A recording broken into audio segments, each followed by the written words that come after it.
Welcome to Geekazine's Virtual Conference Coverage 2020.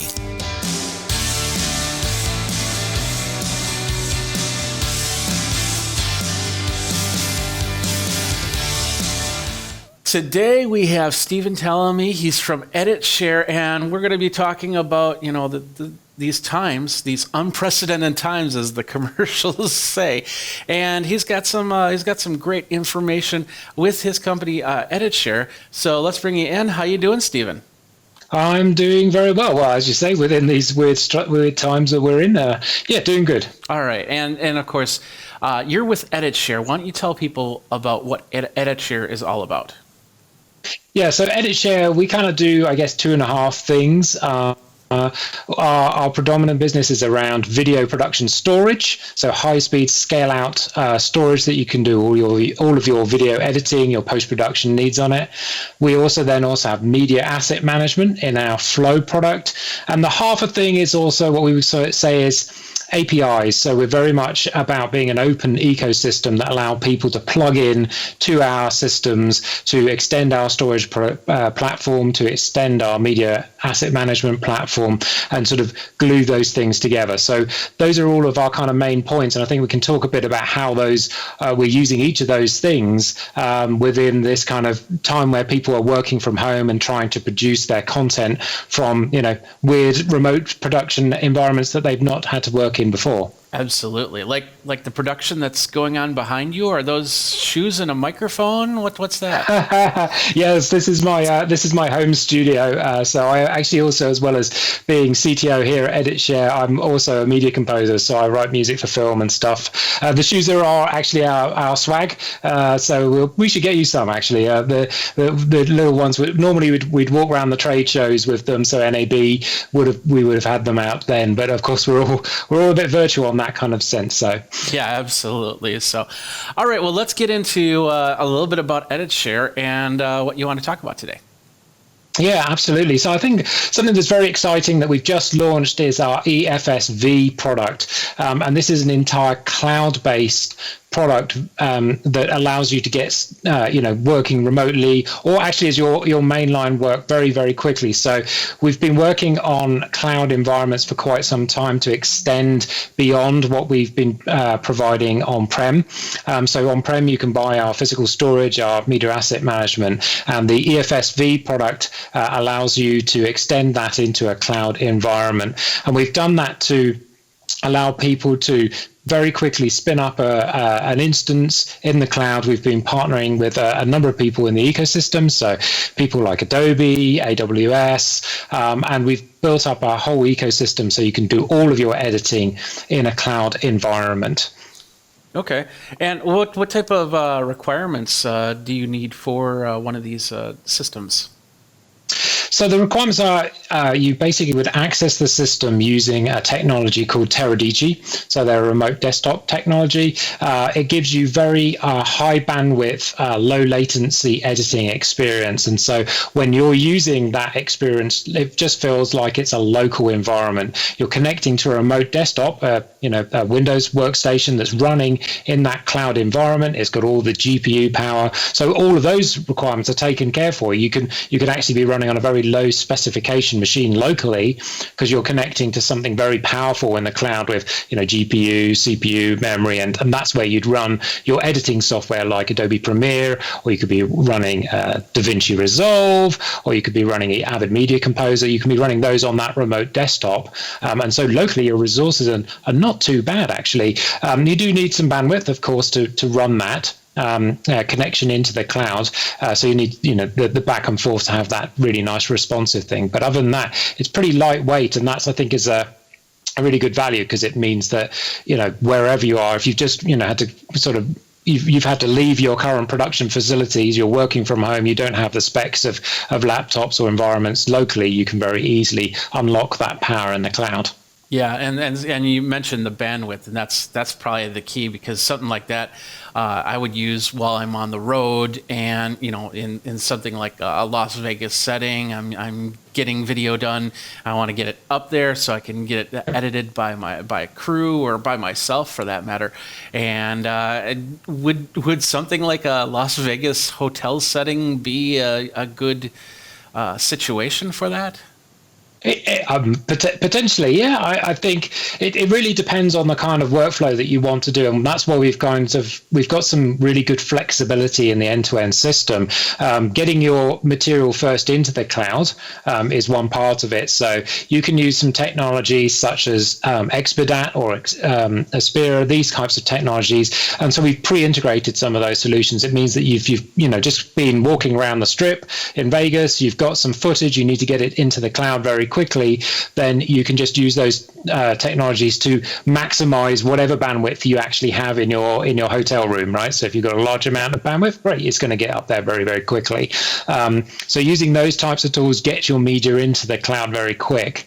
Once it's up in the cloud, we can scan it with our asset manager, and that will then generate it will generate the proxy resolution versions of those. So then there'll be a lower resolution proxy that's actually very accessible and very easy. So actually, if you didn't have the connection to run a TerraDigi, I think TerraDigi's sweet spot is around 20 megabits per second. Okay. That gives you a very good, very responsive feeling like you're editing locally. If you don't have that kind of bandwidth, instead you could switch to using our Flow Story product, and that seamlessly switches to using the proxy version of the media, which is much lower resolution, but still very usable. You can still edit with it, and then once you've got some availability to get back to the higher bandwidth, you can then switch back to the high resolution material to do your finishing up and your conforming, those kind of things. So those in terms of those requirements, we've got some good flexibility between whether you're going to run something at a low resolution and then finish it in high resolution, or you do the whole thing in the high resolution. Yeah, absolutely. And I've heard that if your hotel room doesn't work in Las Vegas, you can jump on a bus and be able to work from there in high speed. So, yeah, that's a good idea. Absolutely. Now you have a few companies working on that. You have a map here that you're going to be showing me, right? What's this? Yeah. Let me talk about this. So this is a scenario that we put together with Amazon Prime Video. So they're one of our customers who helped us put together this end-to-end solution along with AWS. So in this scenario, we had the Monte Carlo ATP tournament, and that was being sent back to London to a production facility where Amazon Prime Video were streaming it out live to their customers. But at the same time, we were capturing that live feed and uplinking it to the data centers in Virginia. So that's the AWS data centers. That's where we hosted our EFS, so our EditShare file system, all virtualized in that cloud. And you had remote editors who were in LA in this case, using that TerraDigi technology we talked about to access that content in the cloud. So they were using virtual workstations. They were editing using Adobe Premiere on a Windows desktop that actually was in the cloud. It was connected to our high-speed storage. And then when they were done with their editing in LA, they could use our AirFlow tool. So AirFlow is a web-based review and approve tool. It uses some of those proxy files we were talking about earlier. Okay. So when they finish their edit, they can upload it to that AirFlow environment, and then somebody back in the London production center can say, yep, that looks good, or please change this shot or tighten that sequence or use something else. So they can put commentary into that AirFlow tool and review it. And so all of these pieces actually are bits that people can use. So you might need the accelerated transfer that we talked about, uploading your content with Expedat. You have the remote desktops and those types of technologies. And I think the other really important part to emphasize here is you need a very high performance storage layer. So we sit on top of Amazon's own storage layer, which is called EBS. We put our virtualized file system on top of that. And what it does is it allows that to span many virtual machines and scale out to, many terabytes, even up to to petabytes of storage, but all of that being at very, very high throughput, because when you're doing a video edit, it's not just the quality of the remote desktop experience that's going to be valuable. It's also going to be the speed to which you can stream that video from the storage layer. And so we've optimized that to work really, really very well in a cloud environment. Yeah, because there's many different factors that you have to worry about from one end to the other. So it's called the EFSv. Was that correct? That's right, EFSv. Yep, it's up there on our website now. We've just relaunched our website. We're very excited about it. And so in the product section there's an EFSv page that talks all about the solution. I've also got a little bit of it running locally on my machine. If you'd like to take a little look at the experience. Absolutely. Let's do that really quick. We'll flip over to this page while you switch around screens. Yeah, absolutely. So this is the page that he's talking about where the EFSv lives. And you can experience that, check that out from there. So, all right, let's see. So we go over here. So what I'm going to show you, this is going to be proof that, because it's quite difficult to show you that we're in remote desktop environments because it looks like local. I'm using a Mac here. I'm connecting to this NLE instance here, a virtual instance that's running here in the AWS cloud. So that's what I'm going to be connecting to. So when I switch screens here, now I'm looking at a desktop. It's a Windows desktop, right? So this is the remote desktop experience that's running in a cloud environment. So this is actually running in an AWS data center. I'm connecting to it with Teradici, and I've got Adobe Premiere here up and running. You can see I've got something, and I'm midway through editing, and I've got the full editing experience here. So I've got the ability to stream this, and the quality is really good in terms of, I'm not sure how well it comes across on Skype. You're seeing this, so go ahead and run that video again. Think about this. It's not only going to the AWS server and coming back to him and wherever the server is for that, whether it be United States or London or whatnot, then it's coming through to me, which I'm then recording it, and it looks, maybe a little bit of frame rate issues, but it looks really nice from here.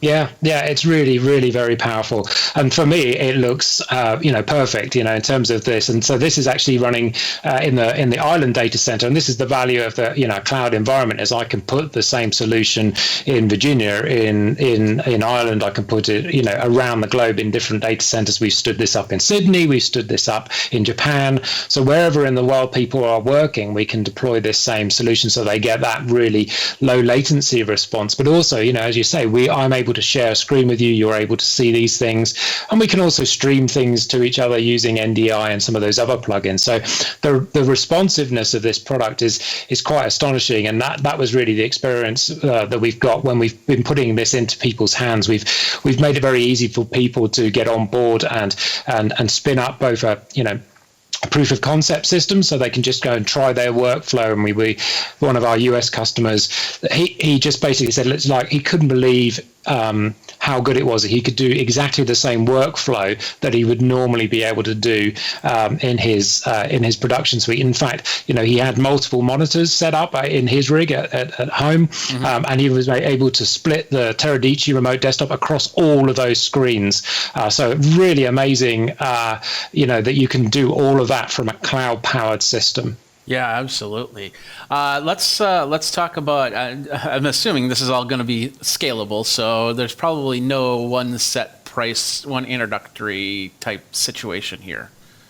Sure, yeah. So we can the price can go from one point to another. So in terms of our kind of cloud offering, it starts at around $480 per month, plus then the AWS cost. If you combine the two, it comes to about $750 per month, and that gives you a starting system. But you can then obviously scale that up. So, depending on how much footage you want to be putting, how much editing, how many workstations you want to be running as well. So the great thing about a cloud environment is you can just spin them up and use them as you need them. So if you've just got an editor who needs to start working on a system, and they just need to do 2 hours of editing and then they're done, you can just spin up the workstation for that period of time and then shut it down, and you stop paying for it, which is a really good, powerful way of cost saving. So there's a lot of cost savings things you can do in terms of the overall system to give you a real flexibility of tailoring the system to the way you would like it to work. Wouldn't mind talking to you a little bit about our Flow product as well, because our Flow product is our media asset manager, and that that Media Asset Manager is really helpful in terms of these remote production types of scenarios. And so I'm just going to switch screens as well, just to show you a little bit of what I was talking about, our AirFlow, but I'll also talk a little bit about some integration we did with Zoom, which is really cool. Okay. So this is our web browsers. This was what I was talking about earlier when we were talking about Amazon Prime. They were using this online review and approve. And what I've got here is various clips that I've got imported into our asset manager, and I can see a whole bunch of information, metadata about it. I can preview this media in that proxy format, so it's not in the high resolution format, but in a lower resolution. So this is me now accessing this locally on my workstation, using this tool. So it's very easy for remote production types of scenarios. I can be doing an edit in high resolution somewhere, somebody else where can be accessing the proxy versions of those and viewing all the clips and editing them and putting in markers. So you can see I can put in range markers, I can select stuff. So helping that editor out, choosing the sequences from all of the rushes that have come in, they can use this tool very, very quickly, and then they can then switch to either continue to use our EditShare products, or they could switch to bringing that into Adobe Premiere or into DaVinci Resolve or into Media Composer. They can switch between those kind of environments. And something that I was playing around with, because a lot of us are using these virtual desktop and virtual sharing things, was, what ways could we actually ingest media from those? So we use Zoom a lot. Here at EditShare, we're doing lots of conferences, calls, lots of meetings, lots of knowledge sharing, been loads of great stuff that we've been doing. And we've been doing these external webinars also using Zoom features. And so I was kind of curious, well, could we make it seamless and easy for people just to go and select the content from Zoom and import it? So actually what I was showing on the screen there actually was all content that I've imported from Zoom using this ingest tool. So you can come in, you can pick all of the recordings that you've got in your account, pick which ones you want to ingest into our flow tool, and then in the background it ingests all the media, it tags it up, and then it's all available for you to tag up, to use, and you can see all of that data here from Zoom.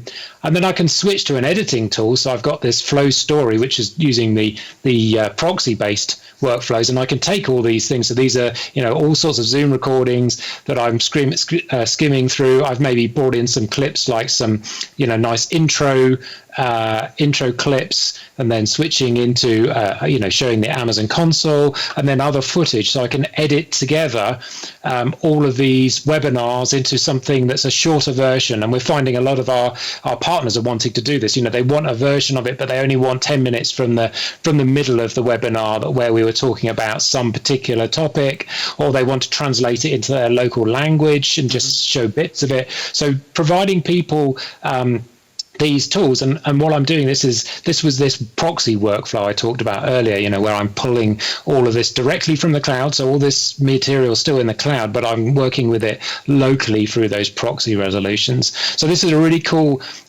thing about Flow, is it gives you a lot of flexibility, and because of giving that flexibility to people, we've made the Flow product free of charge until July 1st. So for people who want to be, working from home or having that flexibility of remote productions, Flow is a very, very powerful tool. And with those API integrations, the Zoom one was an example. We took the Zoom API and our APIs, combined them together, and you've got a lot of flexibility. We've got API integrations with AI services, so they can do translation and transcription and object detection. So if you're looking for a cut or a scene that has got a bicycle in it, we can have already pre-index that, and you can go and find those in the Media Asset Manager. So there's a lot of power in that tool, and we're really pleased to be able to offer it for free during this time when people are trying to adapt to a different way of working. Absolutely, absolutely. So it's all amazing, and we could probably go on a lot longer on this, and I'd love to have you take my video and edit it down, but that's going to have to be on me, but that's okay. Stephen, thank you very much for your time. EditShare.com is where people can go to find out a little bit more about that. So thank you very much, Stephen. Thank you. That's another company from the Virtual Conference Coverage 2020 at Geekazine. Since I can't go to the conferences, I'm going to have the vendors come to me. If you're a vendor, if you've got a product that you want to show off, if you've got a service that you want to talk about, let me know. Tweet me over at Geekazine, Think Magazine, put in the Geek, and let's get on air and talk about it for Geekazine. Don't forget to like, subscribe, comment, and hit that bell notification to let you know when the next video comes out. For the Virtual Conference Coverage 2020, Jeffrey Powers here. Thanks a lot for watching. Till next time, you guys, geek out.